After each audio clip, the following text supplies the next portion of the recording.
So yeah, so Renekton is kind of one of them champions that scales based on kind of how good you are at the game. Due to the fact that he's got some really nice mechanics, like that you can learn, especially basically an almost undod like un a combo where you can't really do anything back into. If he ease in, gets his W off, auto Q, and then ease back out, like it's very little you can do from that. Especially if he does even go things like PTA, which he might go conk, but so overall, Renekton is just a massive lane bully, and he can basically 1v2 lane at 6 too. So that's kind of why you take him. But I don't agree with it on first pick because I don't think they're gonna pick it R1 or R2 here. And if they do, then you can pick things like Karma that it can just not really do anything into, and you can just play like that, or you can even take something with aggression and kind of play towards that. But they do it because it's a massive lane bully pretty much, and that's why it's so good. Now they should respond here with something like Philios Thresh, or they take Diana away. So this was on patch 11.5, 15, sorry. So yeah, the last game I was watching was earlier in this. So this patch 11.15.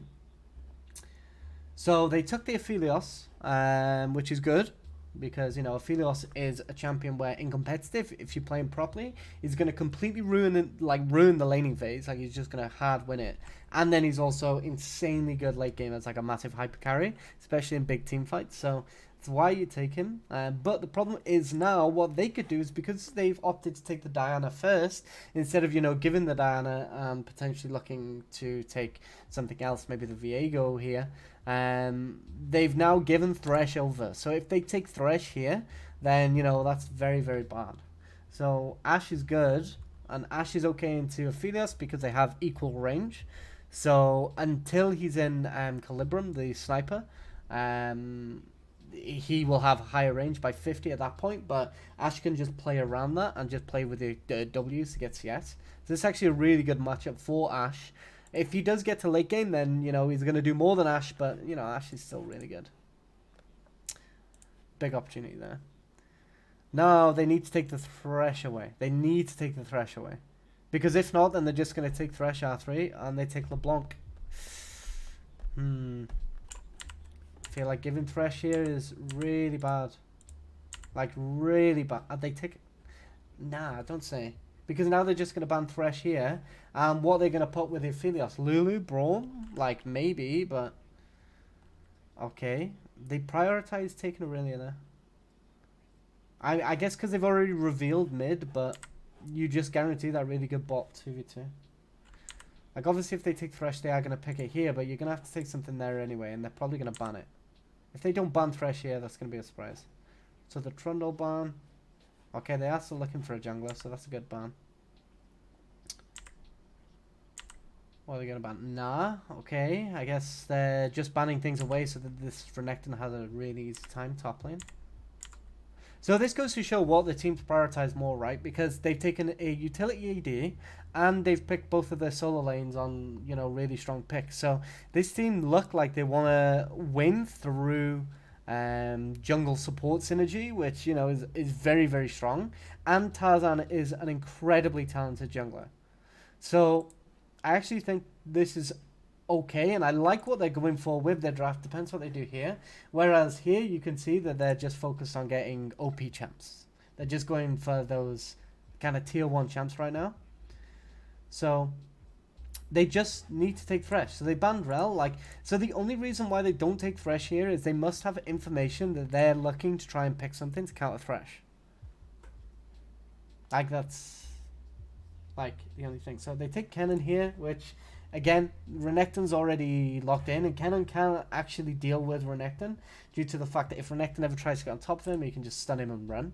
So that's kind of how you want to be playing it, but...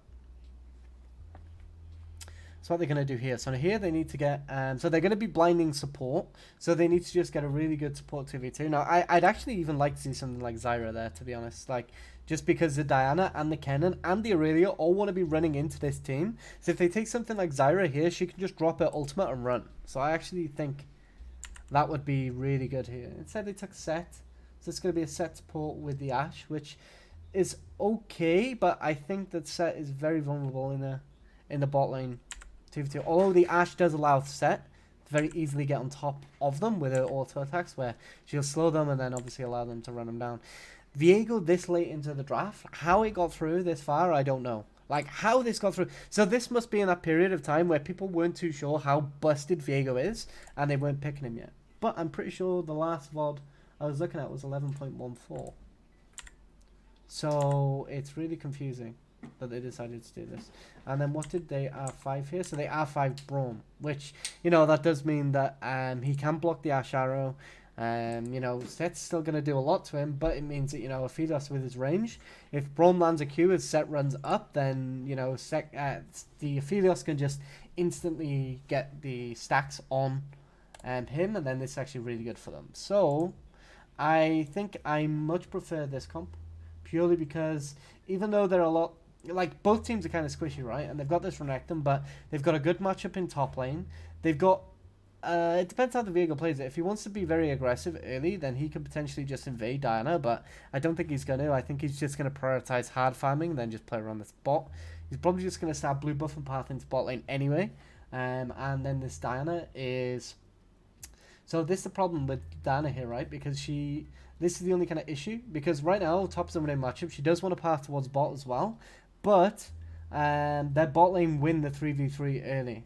So maybe she looks to actually path towards top and just keep full clearing. If she does that, then what that means is when it comes to a blue buff respawning for the second time, she can take blue buff and Gromp with no kills or assists, and this will actually give her level 6, which she can then use to just go straight into bot lane maybe.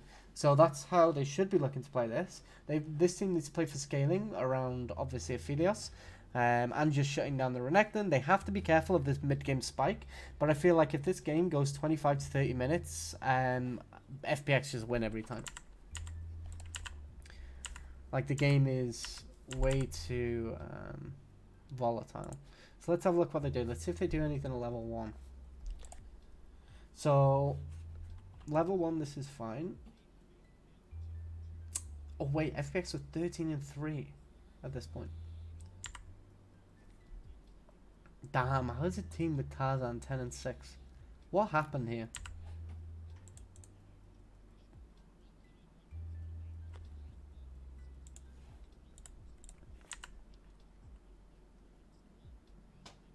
Okay. So they're looking for this level 1 actually.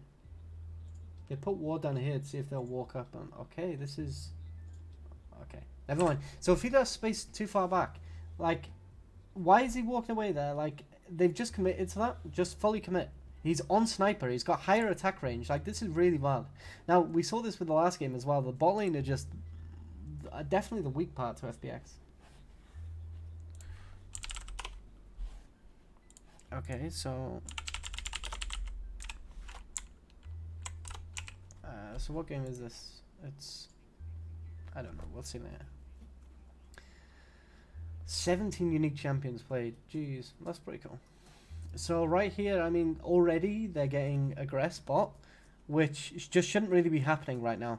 Like, this is crazy that they even let them walk up here. As soon as this, like, they're walking up past minion line when they are strong at level 1, don't get me wrong, but they don't they're not stronger than the Aphelios and Braum by a significant amount. So right here, so Set does have Time Warp Tonic, so he is going to be looking to go for very aggressive trades like that. What Set needs to actually do is wait on his 2. He needs to be helping to push the wave here. So this is actually bad by LNG because Set needs to actually be helping on the wave, especially considering he has like the Relic Shield procs, where he should literally just help to get 2, and then what you do here is he's gonna have Cosmic Insight. So what he needs to be doing here, and he's gonna have Hex Flash. He needs to force level 2. As soon as 2 drops, he needs to jump straight on Aphelios, take a really big trade. He'll win it because he's level 2, and then if the Aphelios flashes away, then they have massive pressure bot lane, which then means that the Viego, which obviously we already mentioned, is going to be pathing towards his bot side. He's then able to do something, and Diana is also pathing properly here. As we can see, she's pathing towards top side so that she gets level 6 off the second blue buff.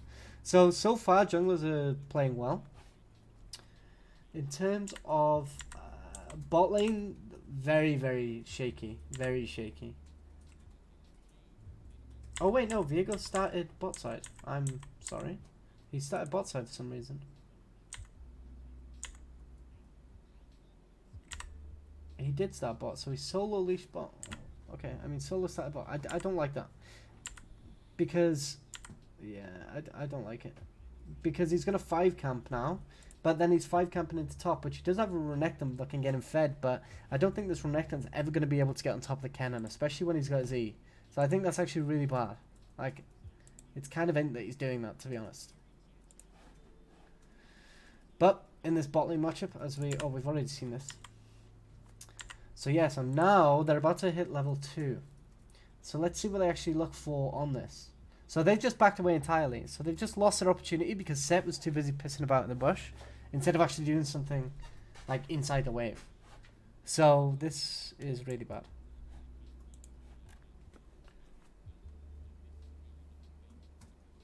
So Tian's spotted.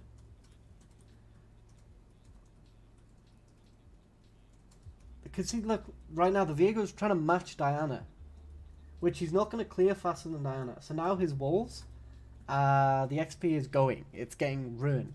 So for every level you are above the camp, you're going to lose 10% XP. So he's already level 3 right now, and that camp's still level 1. So he's already losing 20%. So already, it's really bad for him. Like, he's losing a lot of XP. And this is fine for Diana because he hasn't invaded her. He hasn't done anything to her.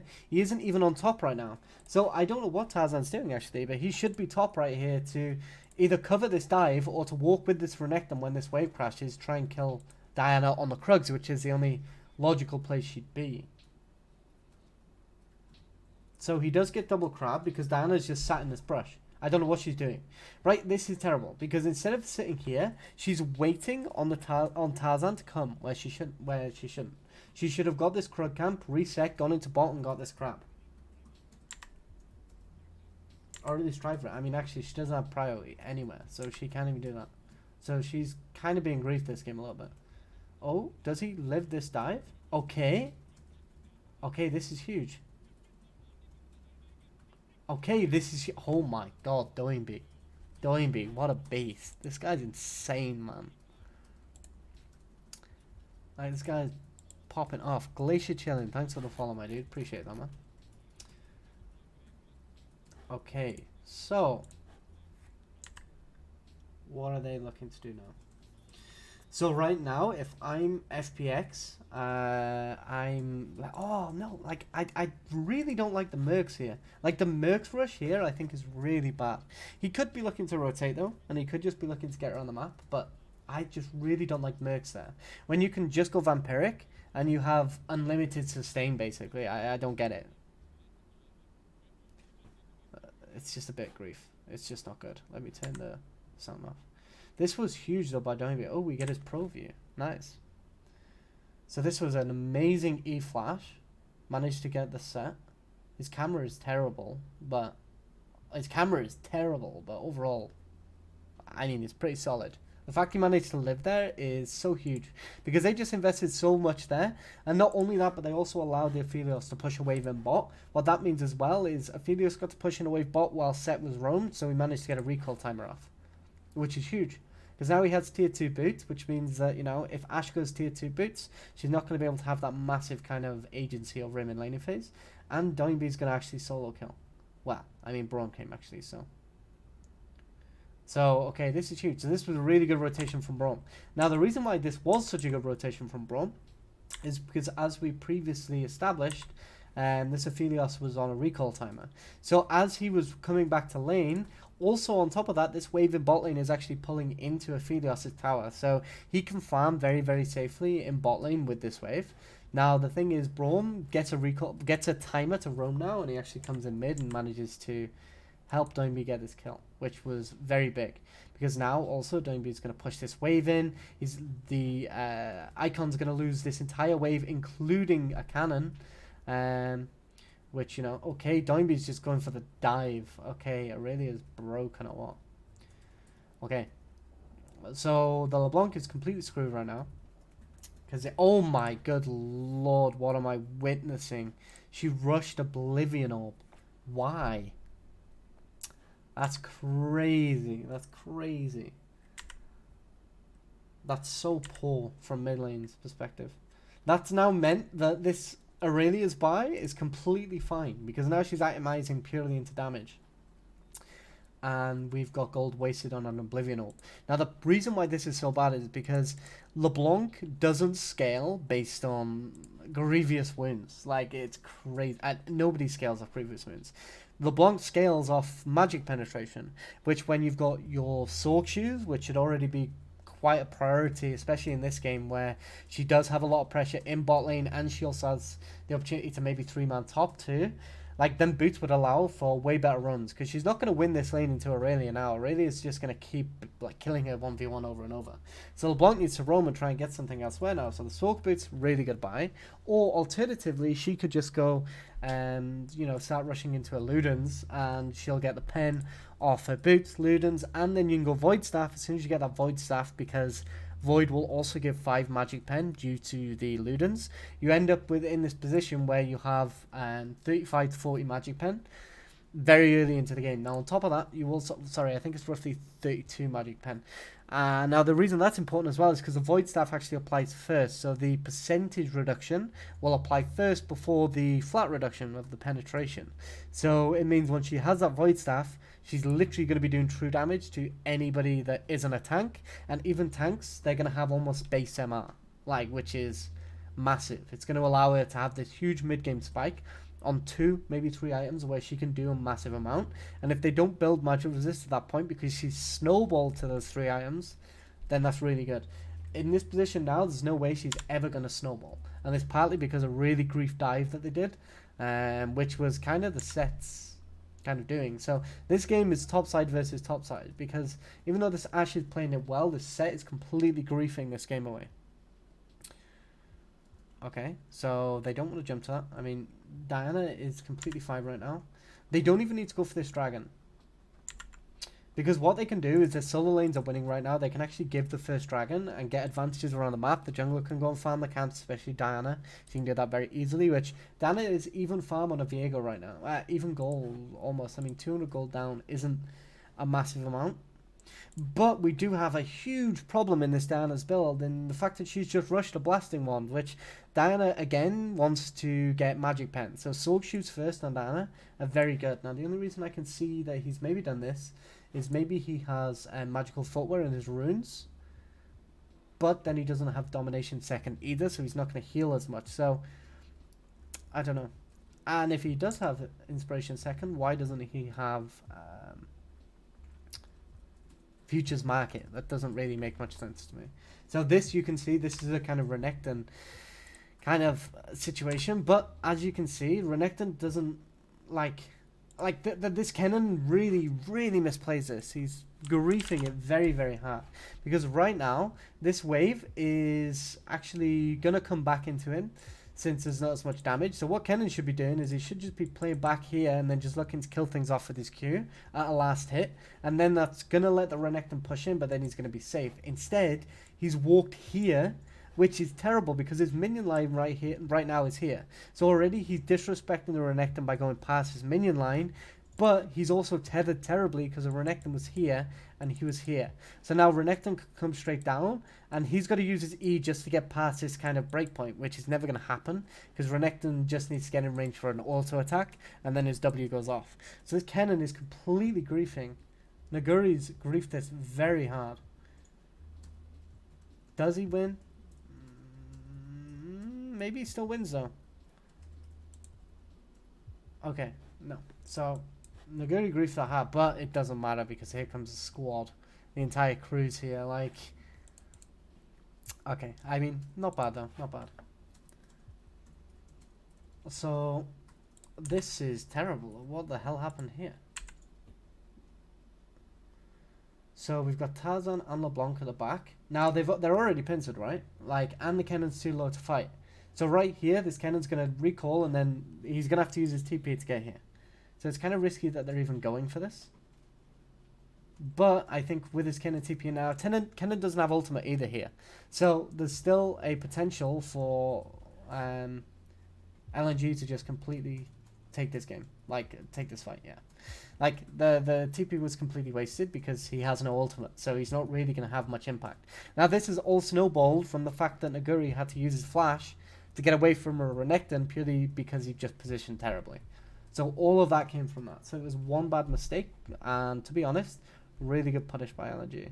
I mean, Tarzan is known for being a good jungler, and I think he was probably the one that would have called for such a play. But, yeah. I mean, overall, this game's going pretty damn well. If you're FPX here, you're enjoying yourself. Because even though, you know, there's a few kills, we're not going to watch the replay. We know what happened. How's it going to stay? Right, so we're gonna skip a little bit. Just because we don't really care for a replay. So Tarzan's huge, but I really don't think he's going to be able to deal with a Fed Aurelia and an Aphelios at the back. Because Aphelios is literally, in these fights later on, he's just going to use Graviton to just completely CC the Viego, and he's not really going to be able to do anything. That's kind of one of the good things about Aphelios, is he sort of has self-peel, which is really good. Now this is fine, because 10-minute Herald is pretty damn big for them. Especially if they can give it to the Aurelia and snowball her lead. Now it's different doing Herald compared to Baron, because obviously Baron you get reduced resistances, but with Herald you don't really get that. So they smite it away, Doinby takes it, okay, that's good. So like we said, we wanted Doinby to get it. I mean, they can win this fight because Aphelios is, you know, just kind of untouched. So that's completely fine, and the Aurelia is super fed. Really good flash from the Braum, and they just clear it. So Ash did try arrow, but it didn't really equate to anything. So right now Doinby is so ahead, it's unreal. Like, it's actually crazy. He's very fed. And like I previously mentioned, they give him the Herald. So what he can do now is he can just come into a side lane preferably. So LeBlanc is using a TP there. Now what I would like to see here is them try to just play around Doinby's kind of snowball. What I'd like to see here is, instead of the Aphelios Braum coming back into bot lane, I would have liked to see them come into mid lane instead, and then send Kennen into bot to just, you know, farm safe on the tower, and then have Aurelia just come in this side lane with a gank from Diana, and just look to potentially kill the Renekton. I mean, what you could even do here is send the Aphelios on his own mid lane, because even though it is a LeBlanc, he's got very long range, especially when he's got Calibrum. So what you could do here is he could just farm that wave safely because it's pulling back into the tower anyway, and then Aurelia can just use Herald on the side lane here. Problem is, I think Aurelia is going to look for a kill in mid lane and then Herald mid, which opening mid is great, but not as good as a side lane for the first Herald, in my opinion. Getting side lane pressure is way better, and holy, this is one hell of a fight. Okay, so they're already outnumbered. So for FPX here, this is bad. Now Doinby does have TP, so this fight can go well, but they're outnumbered heavily right now. And the Tarzan is very strong, so as soon as he gets his reset, he can just he could have looked to potentially just do a bit more, but they're just going to take the dragon and leave. I mean, it's nice control play. So here, I mean, she's going to get the tower gold. Well, she's going to get 3 plates worth gold, which is very nice, but okay, she's going to take chickens away, since Tian is bot lane anyway, so taking chickens here doesn't harm anybody, because by the time that it's actually respawned, Tian's going to be reset and back into topside. So her taking chickens here just gives Aurelia even more of a lead, and also gives her the ability to see if they want to move to mid. Okay, so LNG didn't even risk dragon there. I guess because they had no prior mid, but okay, so Tian's gonna pop on. No, okay, so they knew it was coming. Okay, so that's fine. So what I'm looking, what you're really looking for at this point now is they need to try and unlock this Aurelia. So they need to be focusing more on mid lane, get her unlocked, and then get her roaming. Because as soon as she can start going into side lanes constantly, especially dives in bot lane, she's more than fed enough, especially because she's got Gold Drinker as well. Like, now we actually finally see the soul plates picked up by Diana. So I do think that maybe in a secondary rune she's got inspiration.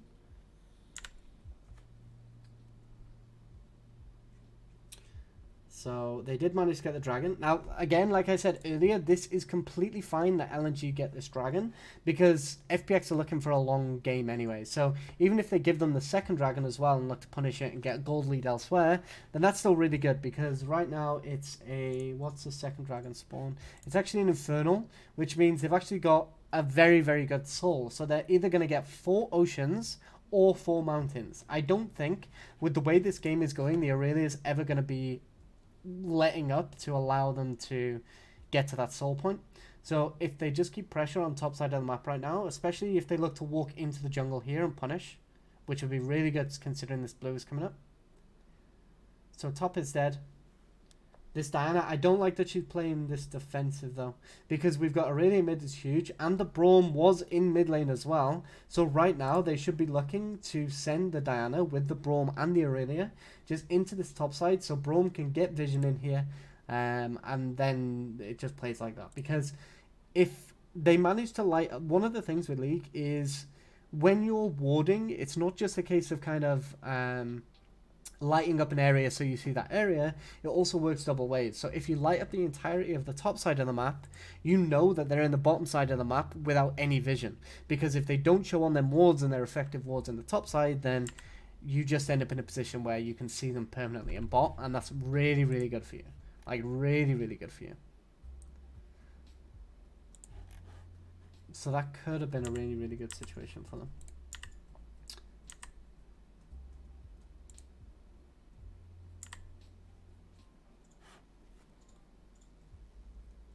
Okay, so again, this LeBlanc is completely doomed. Oh, she nearly died from that. So, okay, so as we see, that they are actually unlocking mid lane now. They're just going to walk up, tank it, and take it. Okay, so now Doingby is free to do whatever he wants with this lead. And he is massive. Now, the thing is, I remember last time when Doingby won Worlds, there was a lot more kind of off-meta picks, things like the Nautilus mid. So him playing things like the Aurelia is actually really nice to see, because that's one of the things that people had so much criticism of him with, is that, you know, he just played these kind of really weird champions and just kind of played the game wrong. But it's nice to see that he's playing it fundamentally right. So now they're just going to look to send this Aurelia into a side lane. I don't like that this Aphelios and Braum started pathing top first, because, you know, mid lane is open and they have that tower safety, which means they can just keep kind of pushing waves in through mid and just play around that. So they're sending Aurelia back mid, which I don't really like as much, because like this tier 1 tower top, the Aurelia can just take that. I don't think the set is in any position to be able to stop her from taking that. So, okay, maybe a catch. I just... Are they strong enough to get the catch, though? Like, I just don't think they're strong enough right now. Like, they can't really do anything, especially because his set is grief. Like, Tarzan is... Poor Tarzan. Like, he's getting completely stoned. So, Herald here... I mean, it's okay, because Xana's going to reset and clear a bot side, but I'm interested to see where they put it. I mean, they could just use it to unlock side lanes, sure, but... Okay.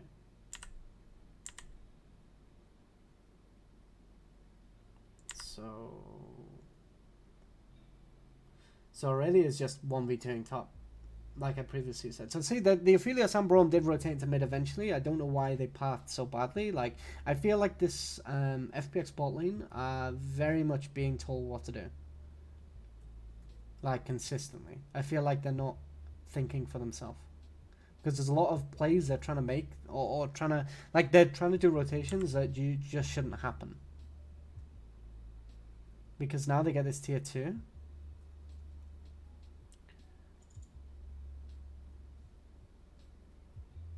Okay, maybe not yet. Just because the Herald dropped. They needed to walk in further and threaten the dive, which they could do. Renekton gets a tower in the side lane, but I really don't think that's going to do anything. Now, unless Tarzan gets like a huge combo here, then this game is completely over. Like, he's very, very strong, but I mean, as a jungler, there's nothing you can do against Aurelia like that. She's got a level up on him, which surprisingly is only 1 level. Okay, TP in from Doingby. Oh no, it's Naguri. Okay, so they catch here and then they get Baron. Okay.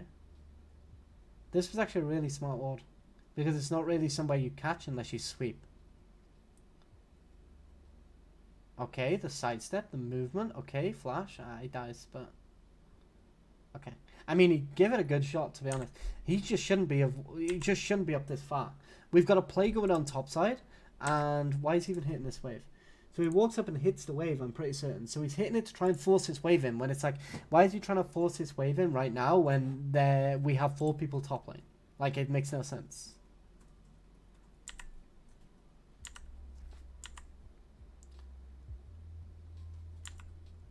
So Doinby now 600 gold in his pocket. He's loving life right now. That gold increase that they made on T2 towers is huge for kind of snowballing like this. It's massive.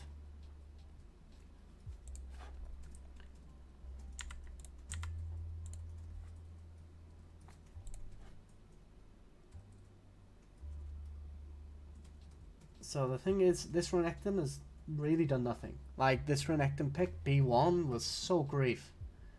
They just opened themselves to get counterpicked. And also counterpicked with something that plays for the team as well. Plays well with the team, like Kennen. Which I think Kennen is super underrated. Like, I honestly think Kennen will see a lot of play in Worlds.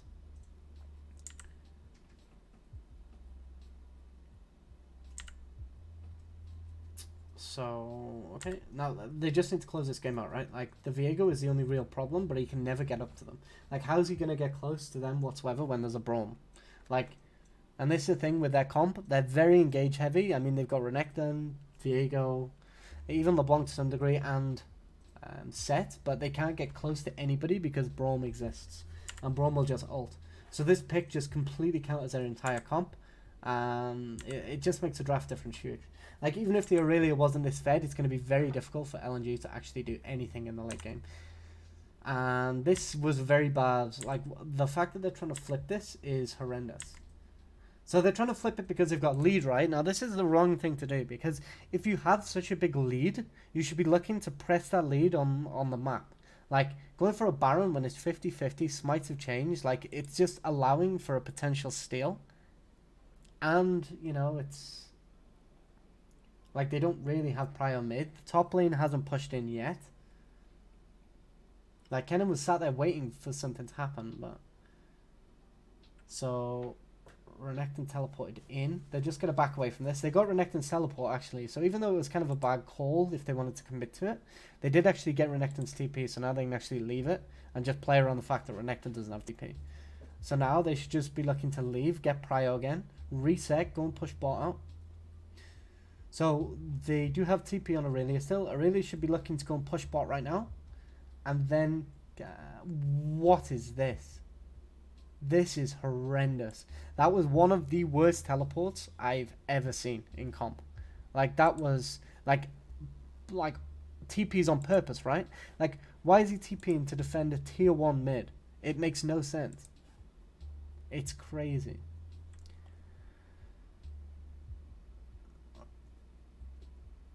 Like, they could have just easily ended the game up from there.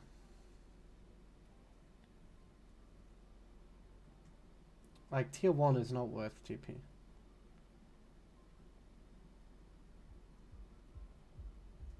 Okay, he misses he. Still kills. So now they just look to get this inhibitor. Just push the inhib. Okay, never mind. I guess they're going to go to Baron. Even though if they push inhib, they get Baron for free anyway because of the pressure.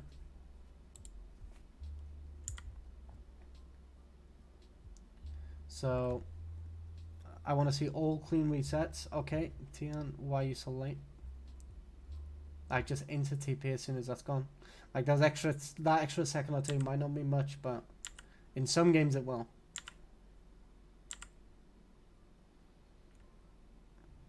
Okay, yeah, Doinby is just completely unkillable now. Especially with Goldrinker too. Like, look at this. Like, Aurelia is too busted. Like, Aurelia is actually broken.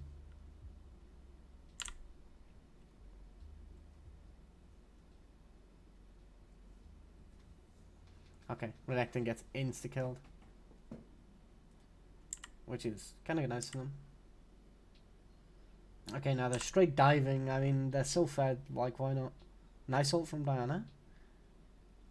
Okay, Set just completely useless. Doimi just on the back line, and all of a sudden, Viego's dead too. So their only potential way to carry is completely gone. And then they just end that game. So, I mean, this was honestly, like, Lawajang and Crisp, like, the rotation, the runs from Crisp were really, really nice, but in laning phase, they played way too scared. Now, I know, obviously, Diana was pathing away from them, but they were playing very, very scared even when they had that advantage. Now, I think this game, Wandy just completely griefed.